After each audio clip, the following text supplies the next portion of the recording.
يلا بقى يا حلوين، نسمي بالله ونصلي على الرسول. اللهم صل وسلم على سيدنا محمد وعلى آله وأصحابه أجمعين. بصوا بقى النهاردة هنعمل بقى أكلة الناس الغلابة، اللي هي ايه بقى؟ اللي هي بقى مكرونة وشوية شوية تحابيش كده جنبها كده وحاجات حلوة كده. المهم خلينا بقى في المهم وركزوا معايا. جبت بقى المكرونه بقى اللي هي الاسباجيتي دي، او اللي بتقول عليها شرايط، الاتنين واحد يعني. ورحت غاليه ميه ورحت نازله عليها عشان اسلقها، ورحت نازله بقى بشويه زيت.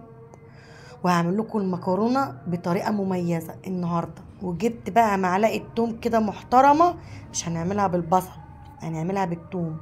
بس كانت ريحتها مفحفح وكانت قلبه البيت. جبت الزيت وحطيته في الطاسه ونزلت عليه بمعلقه توم كده محترمه. ورحت جايبه كيس قوطه من اللي انا مفرزاه قبل رمضان. كان الوقت بصراحه في الفيديو كانت الساعه 5:15 5:30، كان الوقت ضايع معايا قوي. وكنا قبل المغرب بحاجه بسيطه، فقلت ايه يا بنتي يا شهرزاد مش هتلحقي تعملي حاجه، يلا هاتك هاتك كده. رحت جايبه المكرونه حطها في الميه المغليه، ورحت جايبه التومه مقليها بسرعه.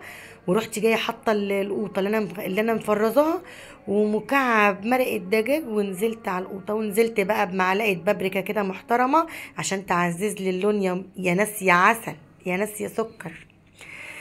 ورحت نازله كنت انا بقى سلقت المكرونه، ونزلت زي ما انتوا شايفين واحده واحده. عشان ايه؟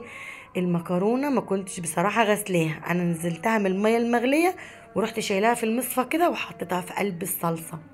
بس بقول لكم ايه يا حلوين، وانا بقلي التوميه مش قادره اقول لكم على الريحه. ما عملتش ايه، خلينا متفقين، ما عملتش المكرونه بالبصل، عملته بالثوم. كانت ريحتها، جربوها كده مش هتندموا، والله ما هتندموا. قال له كده معلقه توم محترمه كده، وروحوا طاشين عليها القوطه واعملوا شويه المكرونه بتاعتكم. يا سلام سيدي يا سيدي. قلبت المكرونه زي ما انتوا شايفين وخليتها ايه، كانت كده حلوة قوي بصراحة. وكانت في اليوم ده كلنا فعلا زي ما بيقولوا أكلة الناس الغلابة، أو أكلة سريعة بسرعة بسرعة كده. رحت جاية ماسكة المكرونة بقى مقلباها في قلب الصلصة عشان ايه تحمر كلها في قلب الصلصة كده وتبقى ايه لون واحد. ورحت جاية نقلها على عين وموطية عليها ايه شوية كده، قيمة بتاع 5 دقايق، وهطفي عليها النور بس عبال ما ايه تاخد سخونية الولعة كده عشان تسخن مع القوطة مع الصلصة. واروح طافية عليها. ورحت جايبة بقى البطاطس اللي انتوا شايفينها دي، اللي هي ايه، اللي انا بحمرها. قبل ما احمرها بنص ساعة قشرتها وقطعتها كده، ورحت حطاها في مية وملح و... وكمون وخل، وسبتها حوالي نص ساعة. والله العظيم يا حبايب قلبي هتشوفوها دلوقتي وهي طالعة، كانت مقرمشة قرمشة مش قادرة اقول لكم. جربوها كده وحطها في مية وكمون وملح قبل ما تقلوها بشوية كده، من ربع ساعة او نص ساعة.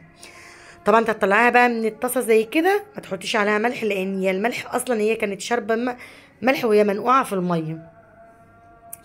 ورحت جايبه الخضره اللي انتوا شفتها معاكم دي، وهعمل بقى طبق سلطه كده محترم. لزوم بقى الاكله اللي هي ايه الحرشه اللي احنا اتفقنا عليها، اكله الناس الغلابه. فاهميني؟ اكله الناس الغلابه. المهم بقى ايه اللي وصل لحديت هنا مع شهرزاد ما يبخلش عليها بقى يا حلوين باللايك والشير. بأمانة عليكم يا حبايب قلبي، تعملوا سبسكرايب وتعملوا لي كومنت، وما تبخلوش عليا بأي حاجة يا حلوين.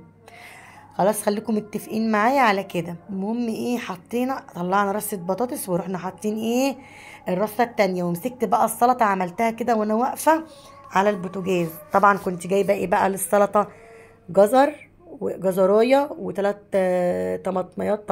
طماطميات يا شهرزاد، ركزي ركزي يا شهرزاد مالك. 3 حبات قوطه. تمام خليكم معايا حلوين. 3 حبات قوطه وجزرايه وخياره وجرجير وبقدونس وتاني وفلفل. عملت كده شويه سلطه مش قادره اقول لكم، يعني حاجه كده فخر من الاخر. بصوا البطاطس عامله ازاي، والله بتتكلم عن نفسها. بقول لكم الاكله دي بصراحه كانت احسن من اللحمه. زهقنا كل يوم لحمه وفراخ، فراخ ولحمه. قلنا نغير بقى شويه ونعمل اكله كده. هي اي نعم برضو فيها مكرونه وفيها صلصه والكلام ده، بس برضو كانت اكله حرشه بصراحه. كلت منها اكتر ما باكل من الفراخ واللحمه كمان.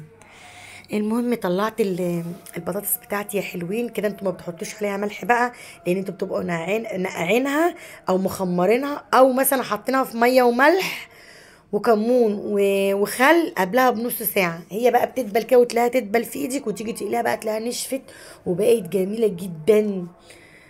مش قادره اقول لكم يا حبايبي. يلا بقى يا حلوين، ده كان شكل اكل النهائي.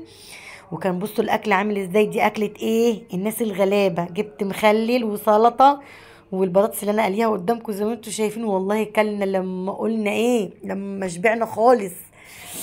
يلا بقى يا حلوين، انا عايزاكم بقى تعملوا لي كومنت حلو، وكومنت عايزاكم تكتبوا لي كومنت حلو وتسمعوني كده ايه رايكم في الاكل. يلا يا حلوين، صلوا على النبي وتعملوا لي كومنت حلو. مع الف سلامة يا حبايبي.